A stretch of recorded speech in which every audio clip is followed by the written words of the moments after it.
нүд үнэнч чих худалч нэвтрүүлэг эх орондоо хүрэлцэн ирээд байна.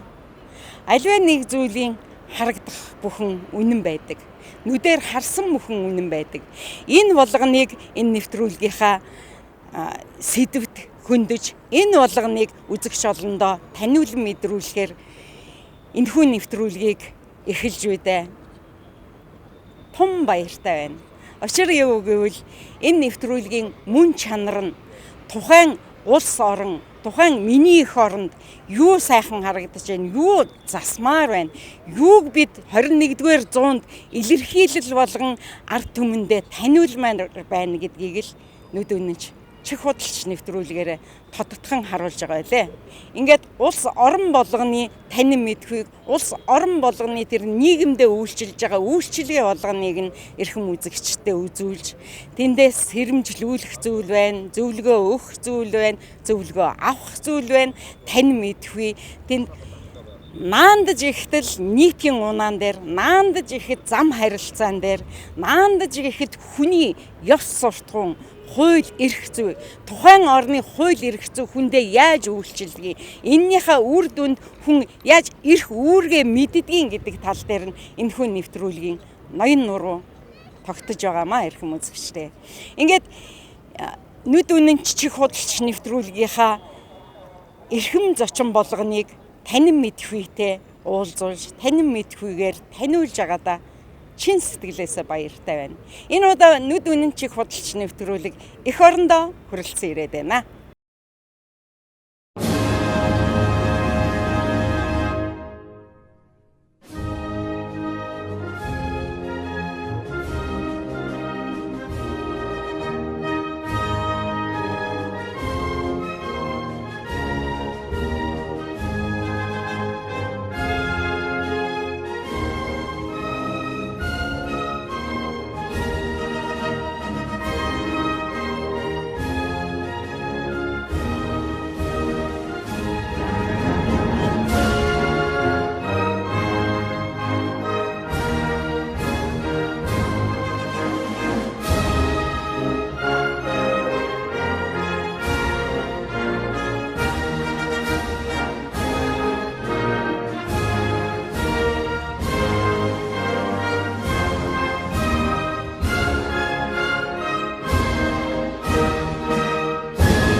Сайн бацхан уу эрхэм үзэгчтэй. Та бүхэндээ харах өнцөг нэвтрүүлгийн нэгэн дугаарыг бүгд найрамдах Солонгос улсын Сөүл хотоос мэдчилж байна.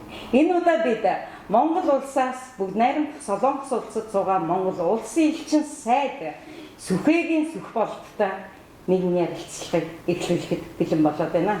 Сайн байна уу та? Сайн байна уу. За, ингээд харах өнцөг нэвтрүүлэг бол 15 жил одоо хэлийн чандад нэвтрүүлгээ хийснээс яг энэ бүгд найрамдах Солонгос улсад бол чихээс 15 жилийн сайхан танин мэдхүй контентуудыг хийгээд энд бол Монгол бахархал харах өнцөг гэдэг хоёрын контентуудыг хийгээд явсаар ирлээ. Тэгээд тантай энд уулзж байгаадаа маш их баяртай байна. Чухам яагаад гэвэл урд нь бид нар бас нэвтрүүлэгт орж ирсэн. Хоёр дахь бид нар угаасаа таны одоо ингээд энд ирснээс хойш ямар их үйл ажиллагаа олон нийтэд зориулсан, өөрийн яг элчин сайдын яамандаа зориулсан маш олон мэдээллийг түгээж байгаад бид нар бас баяртай байдгийг. Тэгэхээр бидний нэг одоо зүгээр нарийн болсон үгээр гэхэд чинь бүгд найрамдах Солонгос улсад суугаа Монгол иргэд одоо бараг 57 байна хэд байна? 57 мянга. За энэ бол ерөөсөө ингээд зүгээр нарийнаар хэлэхэд бол Монгол улсын 22 дахь аймаг гэмээр тийм болцсон. Монголчууд тэгж ярьдаг шүү дээ. Тэгээ хамгийн ойр байгаа. Тийм үү? Яг аймаг гэхэд бол манай Монголд чинь 30 хэдэн мянгал байдаг шүү дээ. Энд бол одоо давсан том. Гэхдээ энийг олзуулах гэж байгаа миний хувьд яг гэвэл энд байгаа монголчууд маань тухайн орны харилцаа байна шүү дээ. Тухайн орны хэлийг судалж जैन. За мэдээж хэрэг тэр бүх зүйлийн энэ чинь хоол гэдэг дээр нь за урлаг гэдэг дээр нь соёл гэдэг дээр нь ингээд бүх зүйлийг ингээд өөрснөө мэдрээд өөрийнхөө оронтой чигшдэг ийм сайхан мэдрэмжийг бий болгосон энэ цаг хугацаа тийм ээ. Арга онцгийн нэвтрүүлэг бол Монгол бахархал нэвтрүүлгээ хийж агаад 2018 онд харах онцгой нэвтрүүлгийг хийсэн байгаа. Тэгээ нийт бид нар одоо 15 жилийн хугацаанд одоо хоёр орны найрамдалт харилцаан дээр тогтож маш олон зүйлийг тань мэдхийг хийсээр ирсэн байгаамаа. Тэгээ 2024 онд одоо манай харах онцгой нэвтрүүлэг төрийн алтан гац содон авлаа тий. Тэгээд яг үүнтэй уялдуулаад тантай бас нэвтрүүлгээ хийж байгаа утга учир нь бүгд найрамдах Солонгос улсад одоо энэ олон хүмүүсийг одоо мэдээж хэрэг ингээд элчин сайдын яам маань консулын алт маань ингээд жолоодоод ингээд хамтраад нэг цэлийн үйлчлэгээ гэдэг маш олон зүйлийг хийж байгаа шүү дээ. Түүнээс гадна та одоо 2024-өөс 25 онд зөндөл олон ажил хийж байгаа харагддаг. Энийхээ талаар за тэг юуны өмнө бас нэвтрүүлэгтээ зочин болгож оролцуулж байгаа танд маш их баярлалаа. Тэгээд манай нэвтрүүлгийн бас хамт олонд бас амжилт хүсье.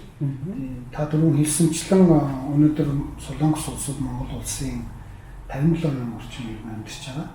Тэгээд 57 мянган орчим иргэнийг тухайн дотор нь зарлаад үзэх юм бол өнөөдрийн байдлаар нэг 19 мянган орчим оюутан байна.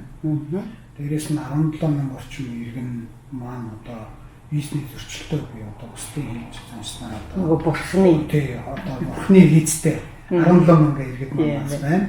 За мэдээж бас байнга оршин сууж байгаа тодорхой одоо Солонгос иргэдийг нөлөөлсөн эсвэл ажил хөдөлмөрийн гэрээтэй гэдэг ингээд тоолоод үзэх юм бол үнэхээр Монгол улсын 22 дахь анги гэж хэлэхээс байхаагүй болцсон байна. Тэгээд энэ одоо иргэд рүүгээ чиглэсэн үйл ажиллагааг мэдээж элчин сайдын яамны зүгээс манай консулын зүгээс хэд тодорхой арга хэмжээнүүдийг бол үе шаттайгаар хийгээд явж байгаа. Мэдээж цаашдаа хийх ажлууд бол их байна. Хандаа үзэгчдээ баярлалаа. Бүгд найрамдах Солонгос улсад Монгол улсын 58 мянга гаруй иргэн ажиллаж сурч амьдарч байна. Харин 2024 онд 1804. За энэ оны 5 дугаар сарын 11-ний байдлаар 611 монгол иргэн бүгд найрамдах Солонгос улсын хил дээрээс буцсан байна. Бүгд найрамдах Солонгос улсын хооронд ялмаа танилцаад тусна 34 жил болж байгаа. Үүгээр олонцлог. Тэгэхээр энэ ойн хүрээнд бас ирдүүгээ чиглэсэн хоёр улсын харилцаанд одоо чиглэсэн түшгэлсэн тодорхой арга хэмжээнүүдийг зохион байгуулад явж байгаа. Дөнгөж сая өнгөрсөн 7 хоногт бол бүгд найрамдах Солонгос улсын үндэсний ассамблеийн дарга үн шиг албан ёсны айлчлалаа Монгол улсад хийгээд ирлээ. Энэ бол 2021 онд Монгол улсын ерөнхийлөгч Ухнагийн төлсөх бүгд найрамдах Солонгос улсын ерөнхийлөгч Хүмүүнжийн нарын захин уулзалтаар тохирсон стратегийн түншлэлийн харилцааг хөгжүүлэхэд бас тодорхой хэмжээний төсөл зөвлөө. За мэдээж стратегийн харилцаа гэдэг бол одоо бүхий салбарт хөгжих ийм учиртай үндэслэл болж байгаа.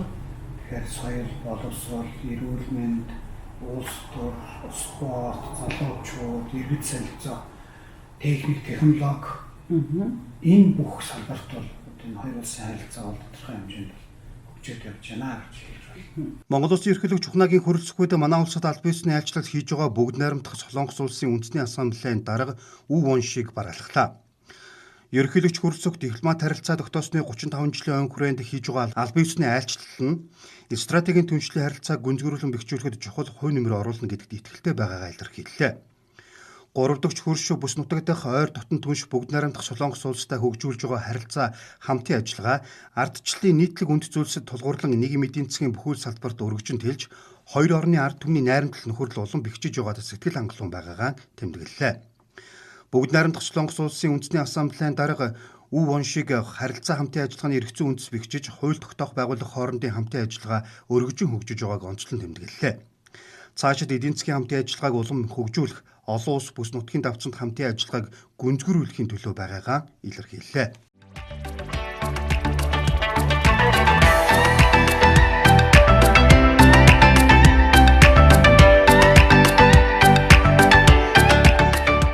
Хартай, цагаантай, өнгөтэй өнгөгүй гэл ингээл амьдрал явагддаг шүү дээ тий.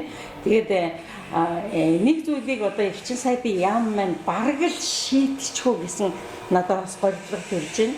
Нөгөө одоо хил дээр монголчууд маань гэдэг ийм нэг жоохон яриа гарлаа шүү дээ. Тэгээд монголчууд маань баярлж байгаа зүйл нь одоо элчин сайдын яам маань болон гадаад харилцааны яам энэ дээр их түшгэлж их тодорхой тод хэмжээний ийм зөвлөмж зөвлөгөө хамтарсан үйл ажиллагааг явуулж явах шиг байсан та энэ тухай.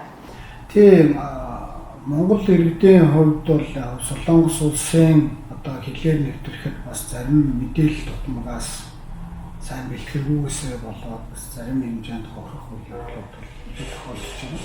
Тэгэхээр энэ хүрээнд бол мэдээж иргэддрүүгээ чиглэсэн одоо суртал нэвтрүүлэг одоо утасны сэргийлэх мэдээ таны мэдэх хүн ийм мэдээлэлүүдийг бол маш сайн өгөх гэж хичээж байгаа. Тэр утгаараа ч юм урсан удаа бас нэгэн нэвтрүүлгүүд бас ярилцлагууд өгч ер нь хилийн шалгалт ялангуяа Солонгос улсын хилийн шалгалт бүрх албан дээр ирэхэд ямар зүйлүүдийг манай иргэд маань өөрсдөө мэдж явах хэрэгтэй, юун дээр илүү анхаарах хэрэгтэй вэ, яаж хуцаа бүрлэх хэрэгтэй вэ, ямар асуудал тавьбал яаж хариулах хэрэгтэй вэ, зорилгоо яаж тодорхойлох, хаана байх вэ, хинтээ уулзах уу, хаана ямар ажил хийх гэж аялах гэж ирж байгаа гэдгээ тодорхой болгох. Гэх зэрэгээр ер нь урьдчилан сэргийлэх мэдээллийн зүйлүүдийг бол өглөө тэгээд тэр утгаараа бас манай иргэд маань нэлээд сайн мэдээлэлтэй болсон байхаа гэж бодож байна. Хил дээр одоо та нар сая ингээд ер нь очиод тэр цагаачлалын албантай уулзсан уу? Тийм. Солонгосын Инчон нисэх онцны буудлын дээр Монголын одоо ихэнх иргэд бол ирж зорчдог. Ер нь бол зорчиж байгаа иргэдийн дийлэнх нь баг 90% нь бол тэр Инчон нисэх онцны буудлаар дамжиж ирж байгаа. Дамжиж явж байгаа ч бас байгаа.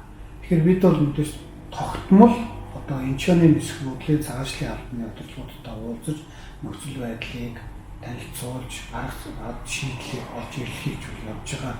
Иргэдийн зүгээс тавьсан өргөл гомдлын чиглэлээр ч гэсэн ер нь тогтмол үйлчлэлийг бол банк хийгээ явж байгаа.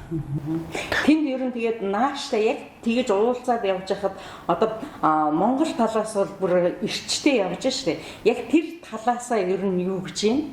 Яг л саяны хэлдгээр ийм материалаа зөв бүгэл ингэдэг гэсэн нөгөө бүхэл санаа зөвлөгөө нь яг л байна уу тий? Тэгээ ер нь уулзахад бол цагаачлалын албанаас бол хэд хэдэн зүйлүүдийг л одоо манай иргэдтэй бас хэлж байгаа ч гэдгийг хүсэж байгаа. Нэгдүгээрт одоо ирэх зорилгоо тодорхой болгож хаана ямар уулзалт эсвэл ямар аяллаар ирэх гэж байгаа, ямар газар байрлах гэж байгаа, хэний урилгаар ирж байгаа энэ мэдээллүүдийг маш тодорхой болгож хэлж хүсэж байгаа. Хоёрдугаарт энэ хилийн нэвтрүүлэх хуудас гэж байдаг. Энэ хуудсыг бүглэхдээ одоо бол цахан болж байгаа. Одоо бүр 26 оноос бүр 100 цахан болно. Тэгэхээр энэ цахимаар бүглэж байгаа мэдээллээ тухайн виз мэдээлэлтэй өгсөн мэдээлэлтэй дүүцүүлж өгч байгаа ч тэгвэл энэ мэдээлүүд нь зөрөөд байна. Тэгэхээр энэ мэдээлэл нь зөрж байгаа учраас мэдээж мэдээллийн дагуу одоо урьдчилан одоо шалгах юм ажиллагаанд хийгддэг учраас энээрээ манай нэгээс анхаарал тавьж байгаа. Дараагийн нэг анхааруулж байгаа зүйл бол аялын зорилгоор өмнө нь ирээд явахдаа тодорхой хугацаанд байсан байна. Тэгэхээр энэ тодорхой хугацаанд байхдаа хаана ямар одоо аяллаа зорилгоо байснаа бас тодорхой хэмжээнд тэр их зардлыг яаж гаргасан. Тийм тэр зүйлийгээ бас мэдж байгаа чи тэр зүйл дээр бас ихтэй байгаа чи гэдэг зүйлийг хэлж байгаа. Бусдаар бол нэг ахтар одоо Монгол иргэд бол хацсангүй гайгүй бас тийм зорчил хөдөлгөөн бол нэвтрүүлэлт сайн байгаа гэж хэлж байгаа. Хүний эрх талаасаа одоо нөгөө утсын хураагаад авчаад байна. Тэгээд байна, ингээд байна гэд жоохон гомдол байсан. Тэр талаар юу гэж юм? Бид нар бол энэ асуудлыг бол тавьж байгаа. Хилийн шалган нэвтрүүлэх, алба тухайн иргэнийг нэвтрүүлэх эсэх асуудлаа гар утасыг заавал үзэхгүйгээр шийдэх ёстой гэдэг шаардлагыг тавьж байгаа.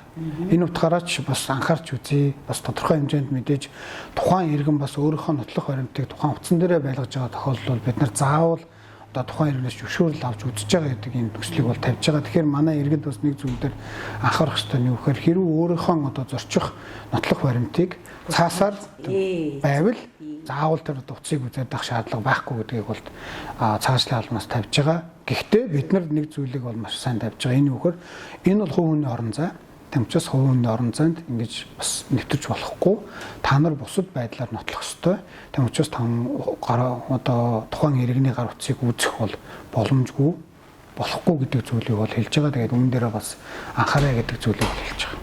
Хамгийн гол нь нөгөө иргэдээс өөрсдөөс нь маш их шалтгаал. Бас нэг зүйлийг би бас боддог байхгүй юу? За одоо энд чинь мэдээж түрүүн би нөгөө сайнтаа муута гэж зөндөө юм яриад байна шүү дээ.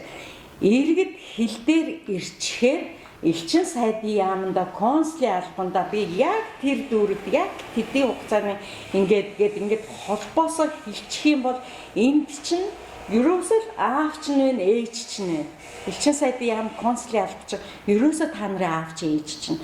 Та нар мэдэгдчих юм бол тэр хүн ямар нэгэн одоо алга болчих ч юм уу ямар нэг амьдралын юм хэцүү юм таарлтан шүү дээ тийм ээ. Тэгэхэд консул мэдж байгаа юм чинь хаа байгааг нь олчихно.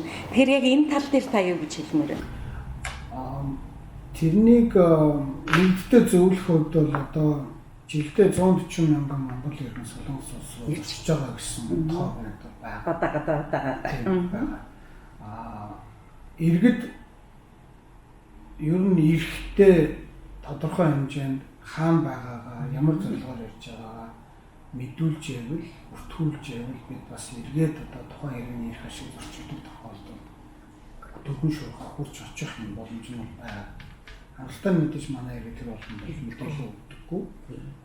Эцсийн мөчөд одоо асуудал үүссэний дараа одоо мэдээлэх тусцаагаа өсөхийн тохиолдол гардаг. Гэхдээ тэглээгээд бид нар зүгээр суудаггүй иргэдрүүгээ одоо хандсан иргэдийн эрх ашигыг хамгаалах гэсэн эрхэм зөрчилж байгаа тохиолдол бүрлүү очдог. Дээрээс нь элчин сайдын яамд шуурхай утас гэж ажиллаж байгаа.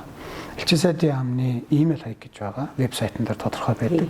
Түүгээр өгж байгаа бүх гомдол одоо хүсэлтийг бид нар аваад мөрөөр нь ажиллаад иргэд иргэдтэйгээ бол холбогдож хариуг нь өгөх тэрний дагуу арга хэмжээ авах юм зүйлүүд бол хийгээ явж байгаа. Зөв. Эрхэм үзэгчтэй анх удаа ирж байгаа зорчигчд маань мэдээж яг энийг билээ. Хизээч элчин сайдын яам консулын албан тухайн хүнийг ямар нэгэн байдлаар үлдсэн, харуулсан за тэр бурхны юу вэ? Тэр виз гэдэг ингээд нэг зөөлрүүлсэн зүйлээр явахад хизээч иргэнэ хаа нэгэн газар энэ удагдсан байна гэж барьж өгдөггүй. Тийм биз? Тийм биз дээ. Угаасаа энэ чи хайр чинь эндэл байгаа байхгүй тийм ээ. Одоо ер нь гэрээт ажилчид их байдаг хэвээрээ юу? Ер нь жоохон чимээгүй болцсон байх юм. Тэр ямар вэ? Солонгос улсын засгийн газраас жишээлбэл өнгөрсөн онд 4200 одоо гэрээт ажилтны квотыг бол Монгол улсын гэсэн байлээ. За яг хэрэгжтэй хувьд бас төдийл хангалттай биш байгаа. Одоо яг бүртгэлтэй нийт гэрээт ажилчдын яг бидний одоо мэдж байгаа тоогоор бол 2800 орчим иргэн бол яг хөдөлмөрийн гэрээтэй яг тухайн ажлын байран дээр бол ажиллаж байгаа. Гэхдээ Солонгосын цаашдын албанаас гаргасан мэдээлэлээр бол 6200 орчим иргэн хөдөлмөрийн гэрээний виз статусаар ирсэн байна гэдэг мэдээлэл байгаа. Тэгэхээр энэ үлдсэн одоо тоо баримт маань хаана байна вэ гэхээр тухайн ажлын байран дээр байх. Ажлын байраа сольсон эсвэл солиод түүнийг эргэж одоо цаашдын албанд бүртгүүлээгүй эсвэл визний зөрчил рүү орсон ийм зүйлтэй байна гэсэн. Тэгэхээр 2800 тэгэхээр нөгөө яг тоо гарах боломжгүй байгаа. Тэгэхээр хөдөлмөрийн гэрээтэй визээр орж ирсэн иргэдийн тоо бол яг ажлын байран дээр байгаа иргэдийн тоотойгоо ингээ харьцуулахад харьцан өөр байгаа. Тэгэхээр энэ дээр бас манай иргэд маань бас үнэхээр хөдөлмөрийн гэрээний визээр орж ирж хөдөлмөрийн гэрээтэй ажилтан болж байгаа бол энэ дээр нэг зүйлийг анхаармаар байна. Тухайн хөдөлмөрийн гэрээтэй орж ирж байгаа гэдэг бол энэ хуулийнхаа дагуу тухайн хүний эрх ашиг бүрэн хамгаалагдаж байна гэсэн үг ээ. Хэрвээ визний зөрчилдөө ороод хөдөлмөрийн гэрээгээр одоо зөрчөөд одоо манайхны хил заншнаар одоо хараар ажиллах тохиолдолд тухайн иргэнд бас захиалгын хамгаалахын тулд бас нэлээд хуулийн одоо хүндрэлтэй асуудлууд тулгарна шүү. Манай иргэд тавьсан ойлгох хэрэгтэй.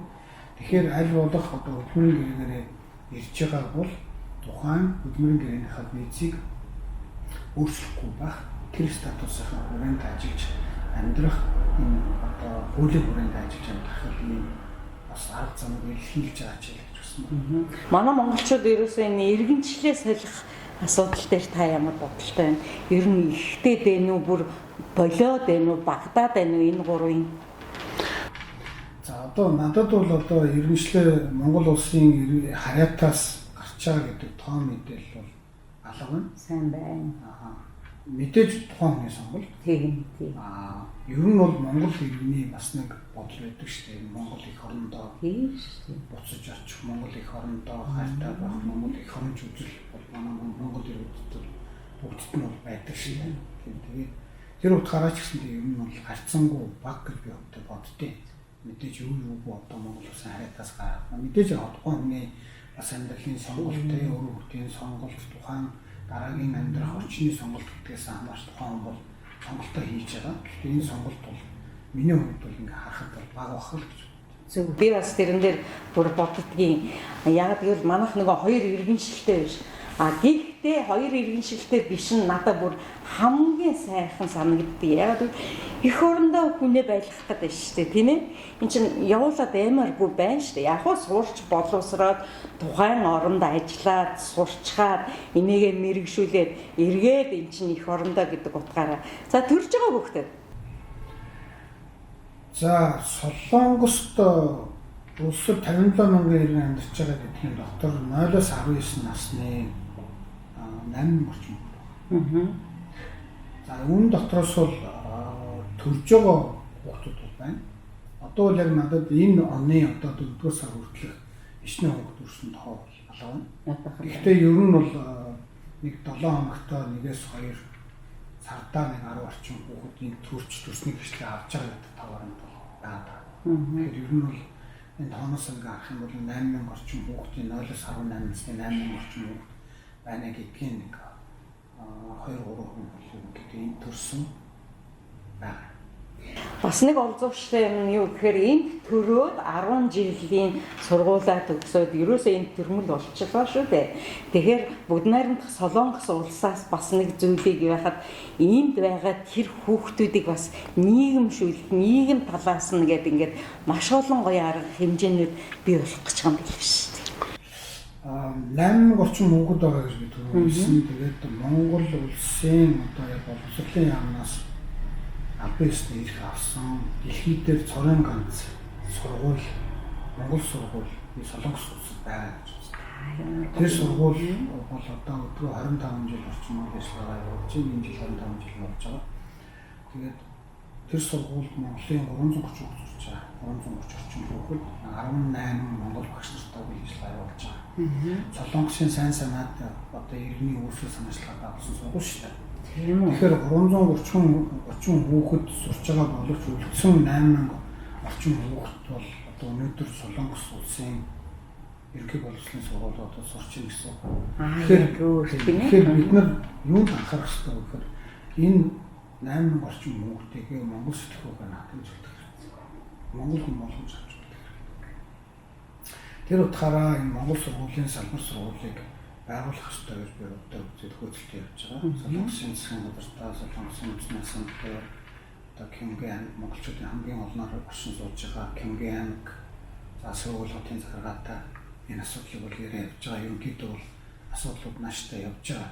Тэгэхээр Монгол хүнээ Монгол хүн болгож Монгол боловсролыг эзэмшүүлэх нь бас манай элчин сайдын яамны манай боловсролын яамны бас тэр хүний зорилтуудын нэг болоо явж байгаа чинь ажил хөгжлөө явж байгаа. Тэгээд бас сайхан мэдээ удахгүй дуулмахаа гэж бодож байгаа. Тэгээд мэдээж сургууль байгуулалт бол тийм амар ажил биш. Маш их хөрөнгө болсон хүчин шаардлагатай энэ хүүхдүүдээр бид нэ төлөвлөөд бас хамтарч байгаа сайн санаад хүмүүстэй хамтраад ажиллаа хийгээ явж байгаа. Тэгээд ер нь бол байгуулна гэсэн зорилго маань хийгээл явж байгаа юм нэлээд хугацаа шаарддаг. Тэгэхээр элчин сайдын яамнда баяр хүргэе хархан цэг нэвтрүүлэг. Чухам яагаад гэвэл хүүхдийн боловсрол гэдэг бол нэгдүгээр байх ёстой. За тэрийг уламжлах, ёсон болгохыг хоёрдугаарт гэхгүйгээр адилхан нэгээрээ зэрэгсээд явж байгаа ёстой. Энэний талаар энэ том ажил үйлс явуулж байгаа элчин сайдын яамнда чин сэтгэлээсээ ард түмнийхээ өмнөөс баяр хүргэе. Энд байгаа монголчууд маань маш их баярлж байгаа. Энд чинь ерөөсөө нөгөө л элчин сайдын яам маань Монгол иргэдтэйгээ үргэлжийн мөнхөд хамтарч нягт байдаг шүү гэдэг л нэгэн жишг байна шүү дээ, тийм ээ. За тэгвэл хоёулаа нэг бас нэг зүйлийг ингээд би бодоод ирсэн байгаа. Чухам яагаад гэвэл 2025 он бол түүх том жил гэж бодож байна. Гадаад харилцааны яамны одоо консулын албаны 75 жилийн ой болох гэж байна, тийм ээ. Дээр нь нэмээд Монгол улс бүгд найрамдах Солонгос улсын хооронд дипломат харилцаа тогтоосны 35 жилийн ой. За энэ дээр нэмээд манай одоо Монгол бахархал нэвтрүүлэг 15 жил ерөөсөө бүгд найрамдах Солонгос улсад тань мэдхэн контент ерөөсөө иймд байсан эхлээд бид нар чинь нэг монголчууд дээр нэвтрүүлэг хийдэг байлаа. Хамгийн сайн ажиллаж байгаа Монгол их орныхоо нэрийг тэр 6 үсгийг алтаршуулж байгаа иргэд дээр нэвтрүүлгээ хийдэг.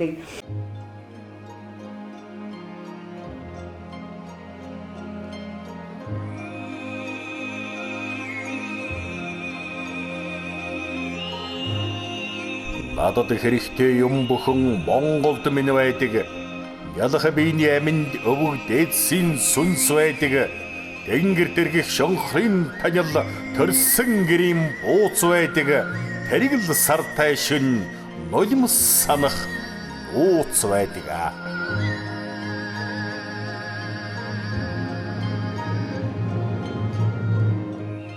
Уулзаж сайхан нэвтрүүлгийг хийлээ. Монголчуудтай зориулсан зөвлөмж, сэрэмжлүүлэг маш их ололт, амжилт хийж байгаа ажил болгоно ингээ ярилцлаа.